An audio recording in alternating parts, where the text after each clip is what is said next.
박 대통령은 오전 9시쯤 2층 식당에서 일어나 1층 집무실로 내려가는 계단으로 몸을 옮겼다. 나 오늘 삽교천해. 대통령은 갔다 올 거야 라는 뒷말을 망설이다 끝내 하지 않았다.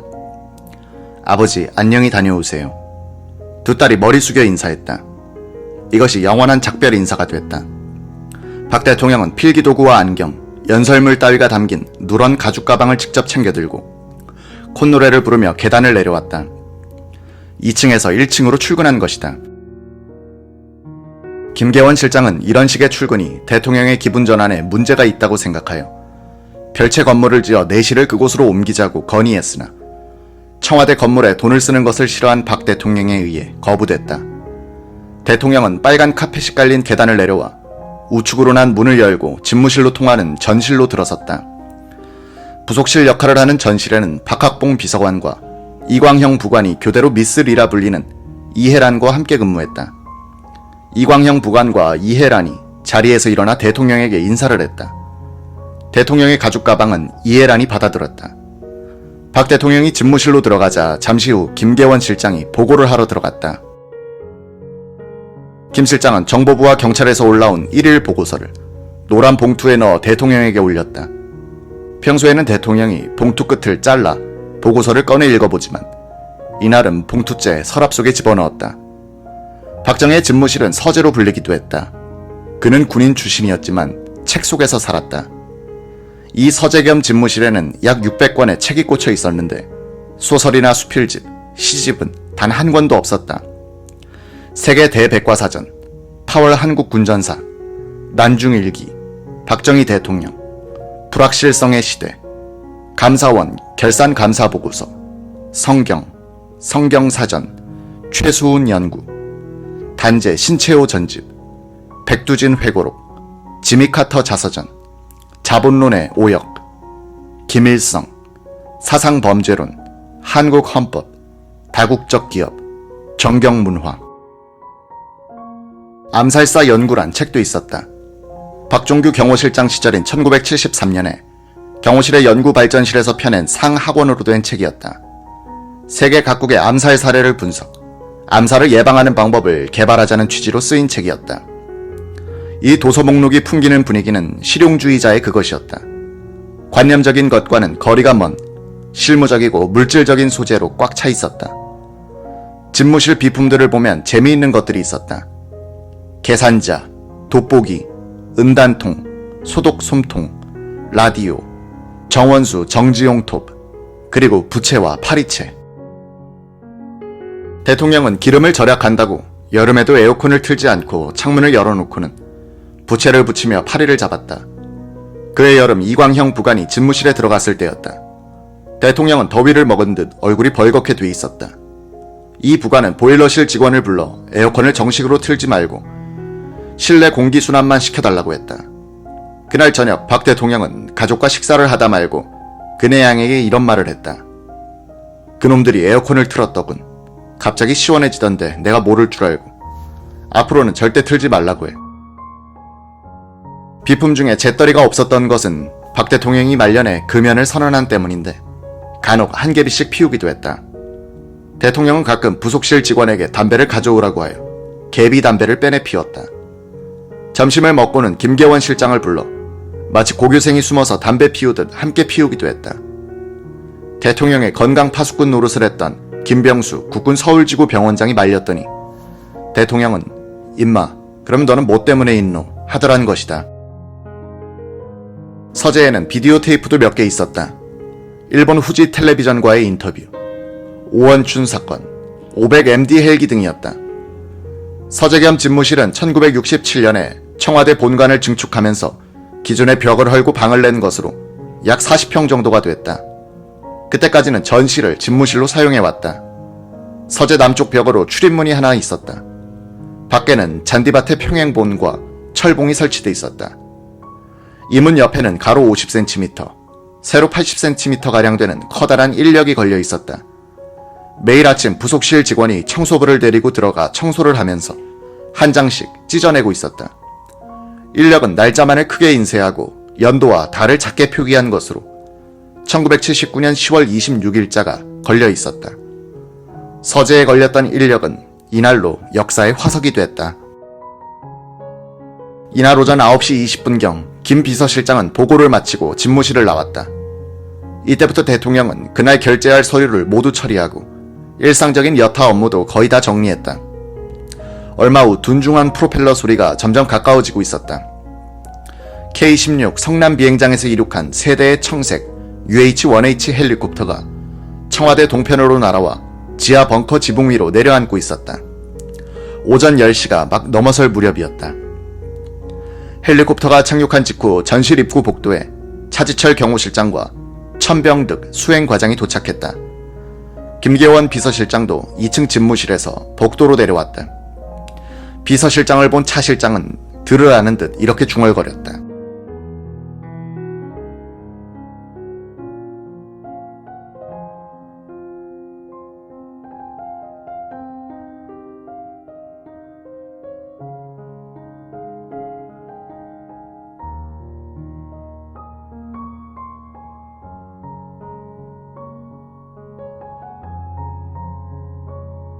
비서실장도 내려가는데 중정부장까지 거길 가려 하다니. 이런 비상시국에는 서울을 지켜야지. 조금 전에 있었던 김재규 정보부장과의 통화 내용에 관한 언급이었다. 김계원은 이런 반구, 대응이 없었다. 잠시 어색한 침묵. 이윽고 문이 열리고 박 대통령이 걸어 나왔다. 기다리던 세 사람은 인사했다. 대통령을 뒤따라 나온 이해란이 박 대통령의 가죽 가방을 천병득 과장에게 넘겨주었다. 현관을 나서는 대통령의 뒤에서 미스 리와 이광형 부관이 안녕히 다녀오십시오 라고 인사했다. 대통령은 연신 콧노래에 맞춰 고개를 끄덕임으로써 인사에 답했다. 본관 앞마당에는 대통령 전용 차량 슈퍼살롱과 비서실장 차량 및 경호 차량 등 5대가 줄지어 대기하고 있었다. 행사에 참석할 수행원들과 관계 장관들이 차 옆으로 도열해 서 있다가 대통령을 보고 일제히 인사를 했다. 청와대 내 헬리콥터 착륙장으로 향하는 대통령 전용차에는 김계원 비서실장이 대통령 왼쪽에 동승했다.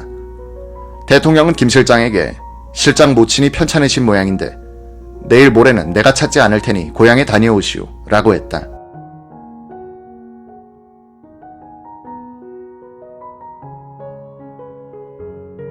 청와대 내 헬기장에서 세대의 헬리콥터가 이륙한 것은 이날 오전 10시 30분쯤이었다. 3호기에는 보도진, 2호기에는 수석 비서관들과 경호실 수행팀이 탔다. 대통령이 탄 공군 1호기는 승무원을 포함하여 정원이 13명이었다.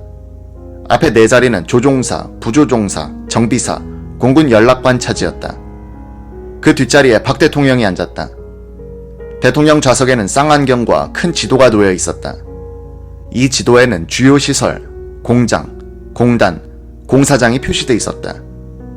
경호실 소속 상황실에서는 이 지도에 새로운 정보사항을 늘 유지하여 대통령이 잘 알아볼 수 있도록 신경을 곤두세웠다. 대통령은 누구보다 공중시찰을 많이 하여 지리에 밝았다. 전에 없던 시설물 같은 것이 보이면 궁금해했다. 그럴 때는 수행과장이 지상으로 긴급 무전 연락을 취해 상황을 파악, 보고해야 했다. 이날 대통령 옆자리에는 삽교천 방조제 준공식의 주무장관인 이희일 농수산부 장관이 앉았다. 그 뒤로는 김계원, 차지철, 서석준 경제수석 비서관 및 천병득 수행과장과 오세림 계장이 경호원으로 자리 잡았다. 기내에서 박 대통령은 이 장관에게 전날 확정된 추곡 매입가 결정에 따른 농민들의 반응을 물었다. 추곡 매입가 결정 과정에 우여곡절이 많았다. 경제기획원에서는 전년 대비 10% 선의 인상을, 농수산부에서는 20% 이상의 인상을 주장하여 좀처럼 결반이 나지 않았다.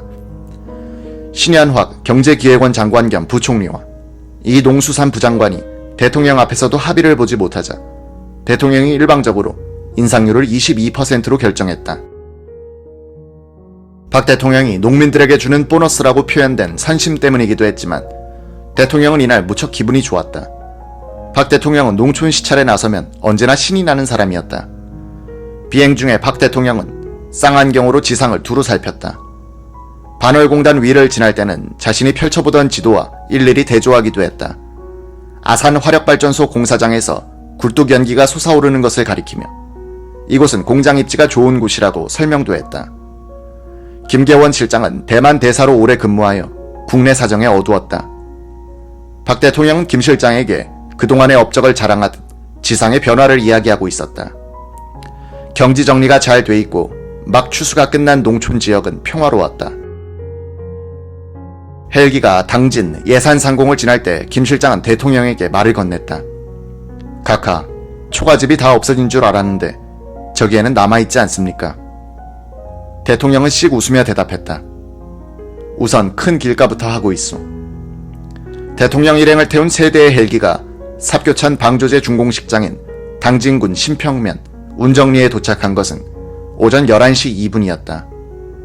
헬기는 새로 닦인 포장도로 위에 착륙했다. 헬기에서 내린 대통령은 도열한 현지 주민들로부터 박수를 받자 활짝 미소를 지으며 손을 흔들어 답례를 했다. 넓은 공터에 설치된 단상까지 약 50여 미터를 걸어가 단상 위로 올라섰다. 관계 공무원들과 근로자들이 도열해 있었다. 행사장 앞줄에는 마을 노인들이 한복을 입고 참석했다.